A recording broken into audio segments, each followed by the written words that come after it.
एक समय की बात है, एक गांव में सफेद साड़ी वाली चुड़ैल का आतंक था। चुड़ैल रात भर गांव में घूमती और गांव का जो भी आदमी उसे दिखाई देता उसे वो घायल कर देती। अरे कोई तो बचाओ, मर गया रे।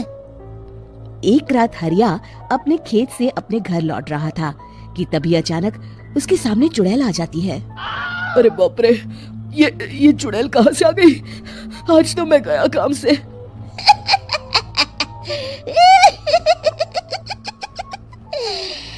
आज मुझे मेरा शिकार मिल गया।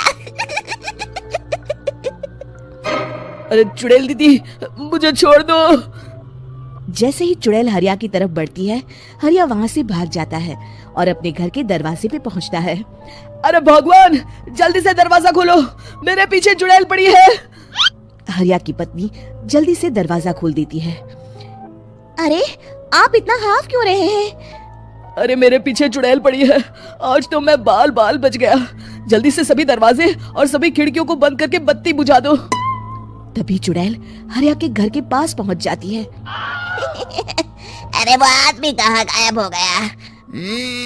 मैं भी देखती हूँ आखिर कब तक बचेगा। मैं अपने शिकार को इतनी आसानी से नहीं छोड़ती। इतना कहकर चुड़ैल वहाँ से चली जाती है। वहीं दूसरी तरफ हरिया और उसकी पत्नी दोनों अपने घर की खिड़की से ये सब देख रहे होते हैं। अरे बाप रे, ये तो बड़ी डरावनी चुड़ैल थी। अगले दिन ये बात आग की तरह पूरे गांव में फैल जाती है और धीरे धीरे लोग चुड़ैल के डर के मारे शाम होते ही अपने घरों से बाहर निकलना बंद कर देते हैं। कुछ दिनों के बाद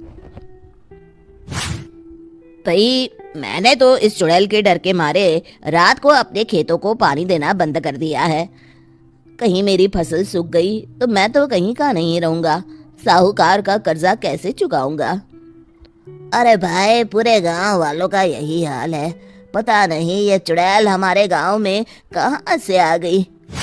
फिर एक दिन गांव के पास वाली नदी के किनारे एक बहुत बड़े तांत्रिक के आने की बात कुछ गांव वालों को पता चलती है। वो लोग जाके ये बात गांव के मुखिया को बताते हैं। मुखिया जी, नदी के किनारे एक बहुत ही पहुंचे हुए तांत्रिक बाबा आए हैं। हमें उनसे मदद मांगनी चाहिए। मैंने सुना है वो बड़े बड़े भूतों और चुड़ैलों को अपने वश में कर लेते हैं। मुखिया जी सभी गांव वालों को लेकर उस तांत्रिक के पास पहुंच जाते हैं। ओम फट स्वाहा, ओम फट स्वाहा। तभी तांत्रिक अपनी बंद आंखों को खोलकर कहता है, क्या बात है? तुम सब लोग यहाँ क्यों आए हो? मुखिया जी उस तांत्रिक को सारी बात बता देते हैं। अच्छा, तो ये बात है। और तांत्रिक अपनी आंखों को बंद कर लेता है। मैं देख रहा हूँ तुम्हारे पूर्वजों ने बहुत पाप किए थे, जिससे ये गांव अब श्रापित हो चुका है। उसी के फल स्वरूप तुम्हारे गांव में चुड़ैल आई है। ये चुड़ैल बहुत खतरनाक है, ये किसी को नहीं छोड़ेगी।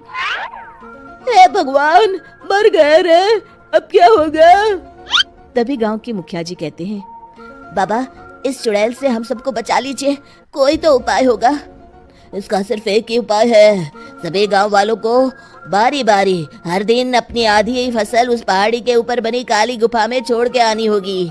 तभी उस चुड़ैल की भूख मिटेगी और श्राप का प्रभाव खत्म हो जाएगा और तुम सब जिंदा बच जाओगे। सभी गांव वाले उस तांत्रिक की बात को मान लेते हैं और वहां से चले जाते हैं। फिर अगले दिन से रोज उस गांव के लोग बारी बारी से अपनी आधी फसल उस काली गुफा के पास जाकर रखाते। कुछ दिनों बाद हरिया की बारी आती है। बाप रे, आज तो मेरी बारी है उस काली गुफा में जाने की। क्या करूं? वो तो बड़ी खतरनाक चुड़ैल है। मेरे तो हाथ पैर कांप रहे हैं। फिर हरिया डरते डरते अनाज की बोरियां अपनी बैलगाड़ी में लाद देता है। तभी हरिया की पत्नी उससे कहती है, देखो जी, संभल के जाना और किसी भी हालत में शाम होने से पहले वापस आ जाना। उस चुड़ैल का कोई भरोसा नहीं है जी।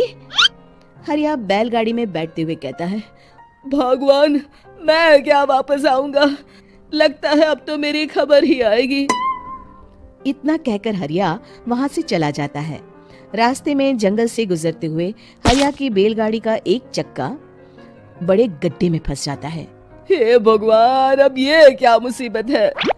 हरिया नीचे उतर के पूरी ताकत से अपनी बैलगाड़ी को गड्ढे से निकालने की कोशिश करता है। बहुत देर मेहनत करने के बाद हरिया की बैलगाड़ी उस गड्ढे से बाहर निकल जाती है। हे भगवान, अब तो शाम होने वाली है। आज तो मैं गया काम से। जैसे तैसे हरिया काली गुफा में पहुंच जाता है।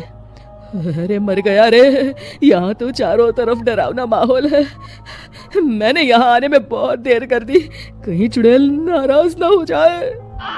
हरिया अनाज की बोरिया वहाँ रख के जैसे ही जाने लगता है, तभी उसे किसी के आने की आवाज सुनाई देती है। हरिया एक कोने में छुपकर अंदर देखने लगता है। चुड़ैल वहाँ आती है और फिर अपने चेहरे से नकली चुड़ैल का मुखौटा निकाल देती है। हरिया ये देख के हक्का बक्का रह जाता है। तभी चुड़ैल कहती है, भैया यहाँ आना।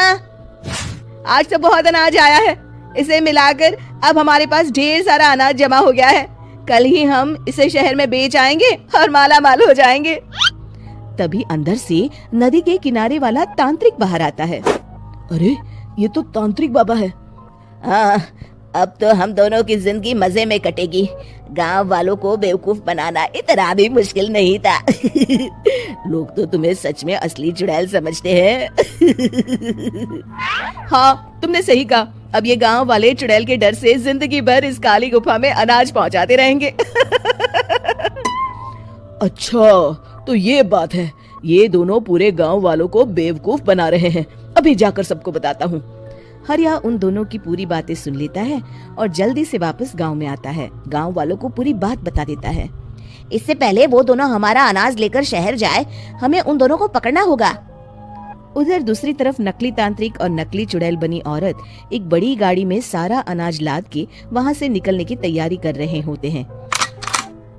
जल्दी करो, इससे पहले हमें कोई देख ले। हमें यहाँ से निकलना होगा। और तभी वो दोनों देखते हैं कि सामने से सभी गांव वाले अपने अपने हाथों में मशाल लेके आ रहे हैं। दोनों बुरी तरह डर जाते हैं। रुक जाओ, तुम दोनों का भांडा फूट चुका है। अरे मर गए रे, ये गांव वाले कहाँ से आ गए? तुमने क्या सोचा इतनी आसानी से यहाँ से निकल जाओगे? ये अनाज हमने अपने खून पसीने से दिन रात खेतों में मेहनत करके उगाया है। दोनों मुखिया जी के पैरों में गिर जाते हैं। हमें माफ कर दीजिए, हम दोनों एक नंबर के कामचोर हैं। बिना मेहनत किए पैसे कमाना चाहते थे। हाँ, अब हम आगे से मेहनत मजदूरी करके पैसे कमाएंगे। हमें कुछ मत करना, हमें छोड़ दीजिए। इतना कह के दोनों गांव छोड़ के भाग जाते हैं और सभी गांव वाले फिर से खुशी खुशी रहने लगते हैं।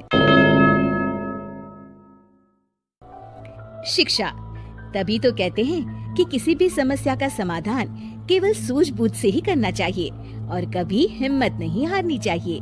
दोस्तों, हमें उम्मीद है कि आपको हमारी ये कहानी पसंद आई होगी। कृपया हमारे चैनल को सब्सक्राइब करें और सभी अपडेट्स के लिए बेल आइकन जरूर दबाएं। और हाँ, वीडियो लाइक और शेयर करना मत भूलिएगा। Bye bye.